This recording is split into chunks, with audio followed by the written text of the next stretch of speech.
اللہ تبارک و تعالیٰ کی ایک آیت میں جو قدرت بیان کی گئی، ہم ذرا ٹھہر کر اس پر گفتگو کرنا چاہیں گے.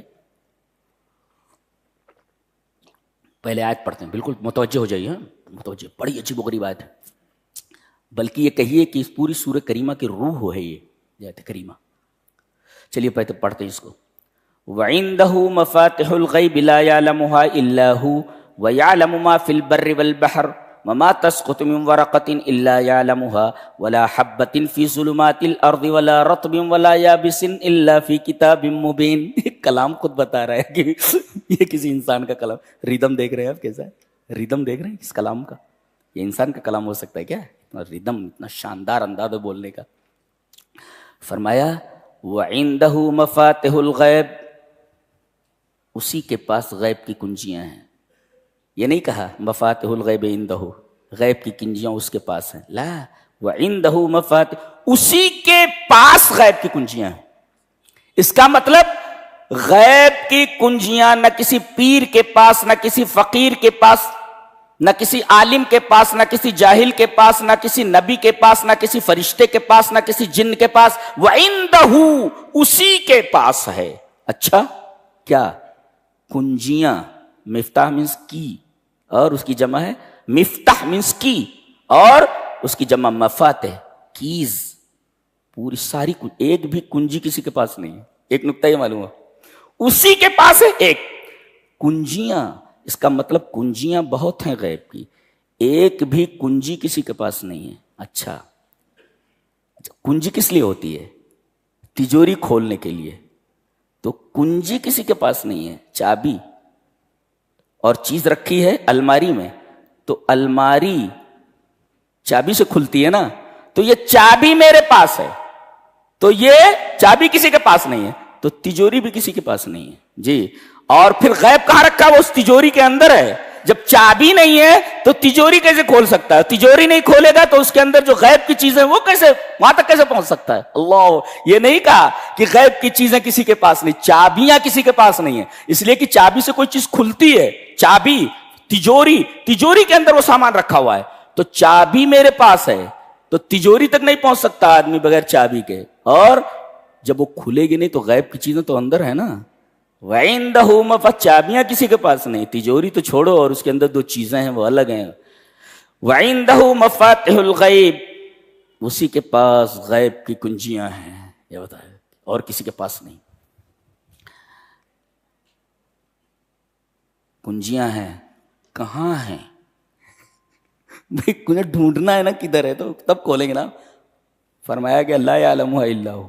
کتنی ہیں کنجیاں یہ اس کے علاوہ کوئی نہیں جان، اور وہ کنجیاں کہاں ہیں یہ بھی اس کے علاوہ کسی کو معلوم نہیں. دیکھ رہے ہیں آپ کیا علم ہے اللہ تبارک و تعالیٰ کا.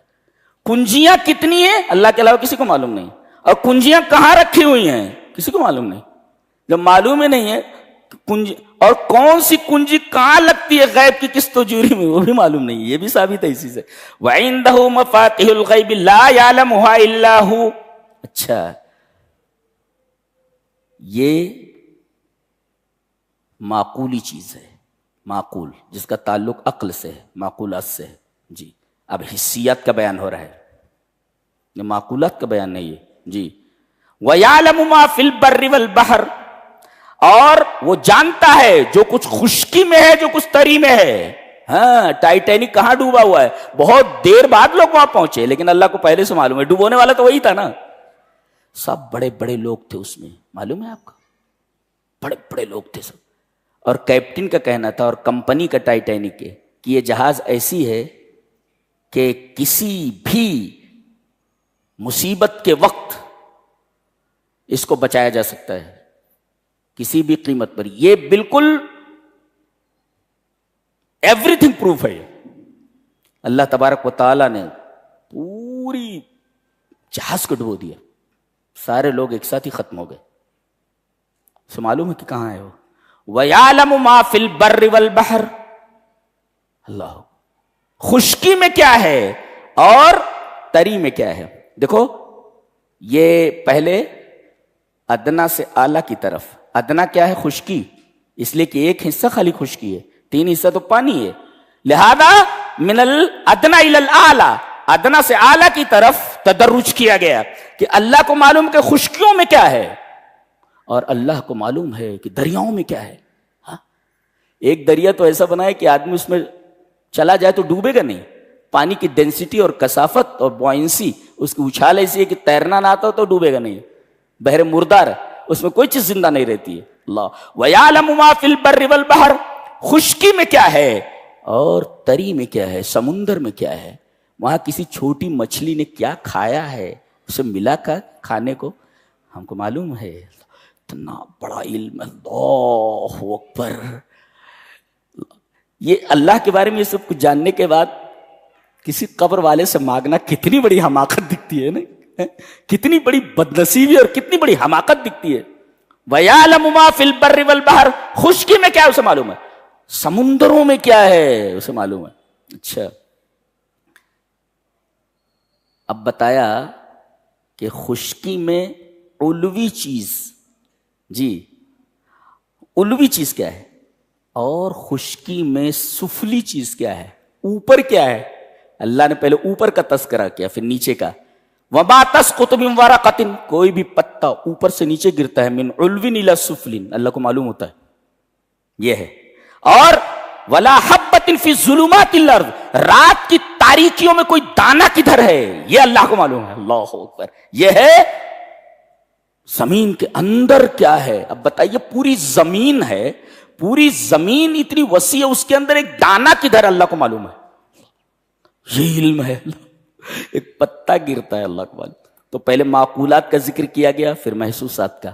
معقولات کا مطلب لا ندرکہ بالحواس، ہم جنہیں حواس کے ذریعے نہ معلوم کر سکیں یہ ہے معقولات. اور جنہیں ہم محسوسات کے ذریعے، حواس کے ذریعے معلوم کر سکیں محسوسات ہے، جیسے بر اور بحر ہے.